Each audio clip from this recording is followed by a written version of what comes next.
Welcome back to the Citizen Channel and the formal Citizen Channel as we take a look at the Benjamin Mendy case. Yes, so we're going to have a look at day 2 and day 3. Yes, because day 2 was a bit of a washout. We'll talk about that in a minute. My thanks to the timeline and information on the Manchester Evening News website where I've got the court proceedings from today. So we're going to day 2. As I said, it was a bit of a waste. Tuesday the 16th of August 2022.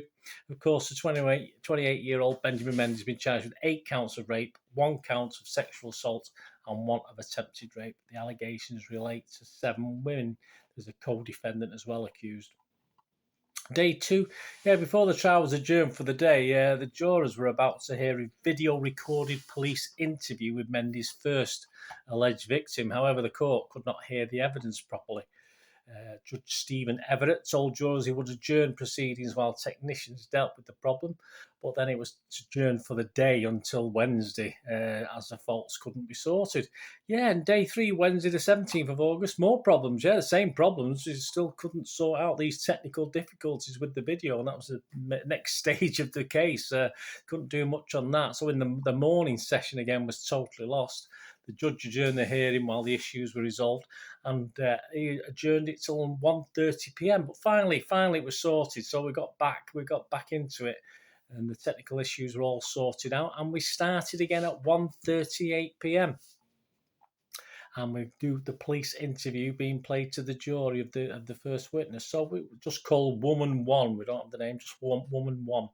And it starts, she's telling police officers that she met Mr. Mendy and a friend of his in Barcelona in 2017. She says she was speaking to the friend and she was not much interaction with Mr. Mendy. The following year, she says she travelled to Manchester to visit the friend and Mr. Mendy. The court hears that during the visit, the woman says she joined Mr. Mendy, his friend and others at a restaurant where they played drinking games. She says the group then headed to 2 clubs. The woman says at one of the clubs she was with Mr. Mendy's friend when the city defender came over and told her, "When he is not looking, I'm going to kidnap you." She tells the police officer, "I thought he was joking." The woman is telling the officer that she was drunk when the group returned to Mr. Mendy's home that evening.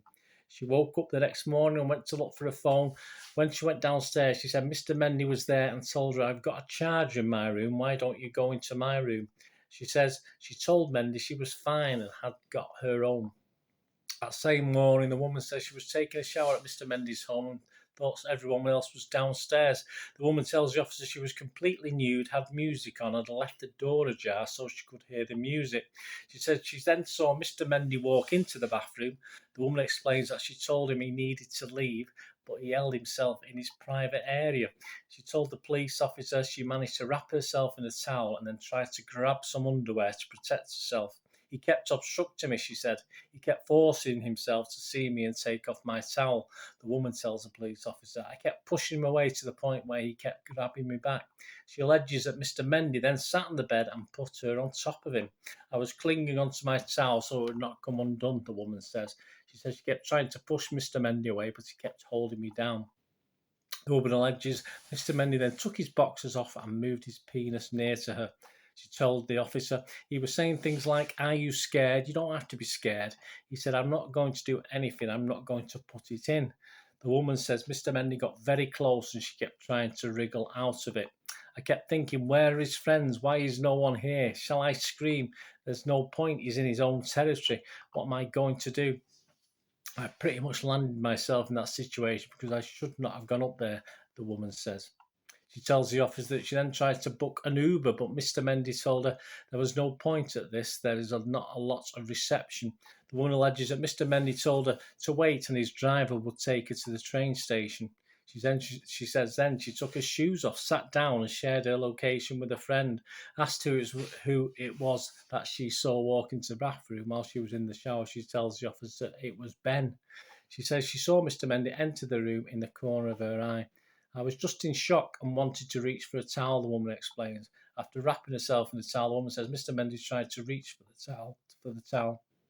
"He said he just wanted to see me," she explains.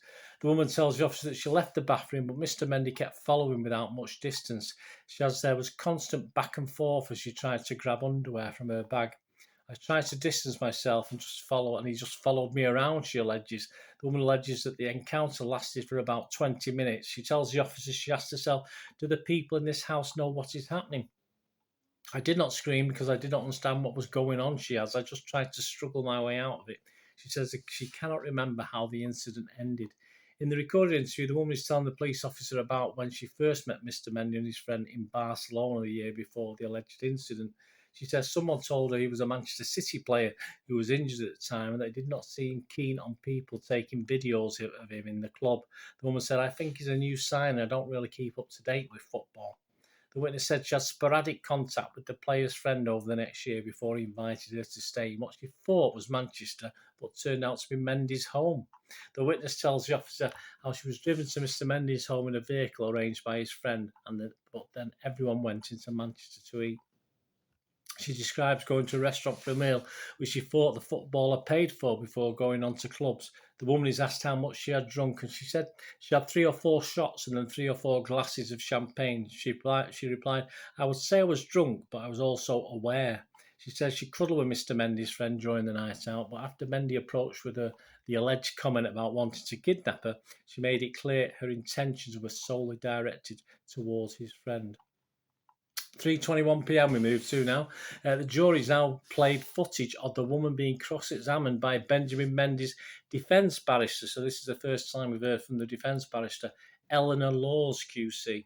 Ms. Laws is asking her about the night out in Manchester. The woman says she was drunk by the time the group headed to the nightclubs. Ms. Laws suggests that the atmosphere between her and Mr. Mendy was light-hearted and flirtatious when he allegedly made the comment about kidnapping her. Not in the slightest, the woman replies. Ms. Laws is now asking the woman about a message she sent to a friend prior to the alleged incident. She accuses the woman of telling the friend that Mr. Mendy wanted to FUCK her. Asked why she believed that was the case, the woman says that when she went to find her charger that morning, Mr. Mendy had a predatory look in his eye. Even the way he tried to pursue me going into his room to use his charger, she said, he continued to follow me to the room to insist on me having his charger. The woman is asked whether she remembers Mr. Mendy asking her if she wanted to have sex. No, she replies. Ms. Laws suggests that when the woman said she didn't want to have sex with him, that was the end of it. I disagree, says woman 1. Ms. Laws is now asking the woman why she refused to disclose some of the contents of her phone to the police as part of the investigation into Mr. Mendy. The woman says she didn't want anyone to go through her phone as she had pictures of herself naked. Miss Laws asks, was there anything you did not want the police to see in the messages? No, the woman replies. In the video footage, the woman is now facing questions from prosecutor Timothy Craig QC. He asks how she felt at the time she alleges Mr. Mendy was holding her down. Out of control, she says. I was not in a place familiar to me. I was in a different territory, and it was his. He was surrounded by all his friends. I had no one else there.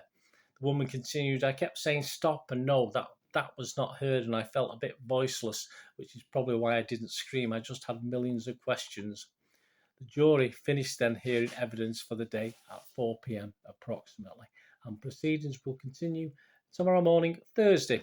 So Thursday, the 18th of August. So I'll be back with date 4 of the Benjamin Mendy case. Let me know any comments, guys. Much appreciated. I hope you this is interest, a lot of feedback on this, getting a lot of interest, much appreciated, and thank you for your support. Until we meet again, please stay safe, everyone. Stay safe, Blues. Bye for now.